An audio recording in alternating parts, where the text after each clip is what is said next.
Hello বন্ধুরা, আমার চ্যানেলটিতে তোমাদের সকলকে জানাই অনেক অনেক ভালোবাসা। এখানে দেখো, আমি পটলগুলোকে ভালোভাবে কেটে ধুয়ে রেখেছিলাম।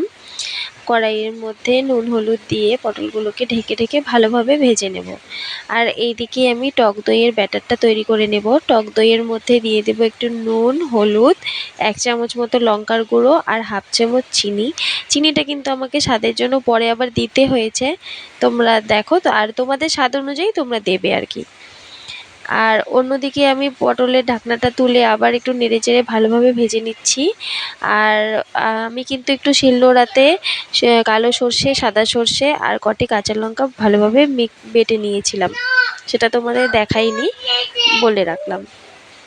এবার পটলগুলোকে আমি তুলে ফেলছি, আর এই কড়াইয়ের মধ্যেই আর একটু তেল দিয়ে ফোড়নে দিয়ে দিলাম শুকনো লঙ্কা, দারচিনি, লবঙ্গ আর কিছু সাদা সরিষা। তারপর দিয়ে দিলাম টমেটো কুচি আর একটু হলুদ গুঁড়ো দিয়ে টমেটোটা একটু ভালোভাবে ভেজে নিয়ে আমি এখানে সে বেটে রাখা মশলাটা দিয়ে দিলাম। আর টক দইয়ের যে ব্যাটারটা ছিল সেটাকেও দিয়ে দিলাম। বাটিটা ধুয়ে একটু জল দিয়ে দেব, দিয়ে একটু ভালোভাবে কষিয়ে তারপরে দিয়ে দিব পটলগুলো।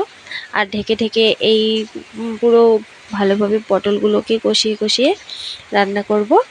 আর আমার তো রান্নাটা পুরো কমপ্লিট। তোমাদের কেমন লাগলো আমার এই টক দই দিয়ে পটলের রেসিপিটা, তোমরা অবশ্যই আমাদেরকে জানিও।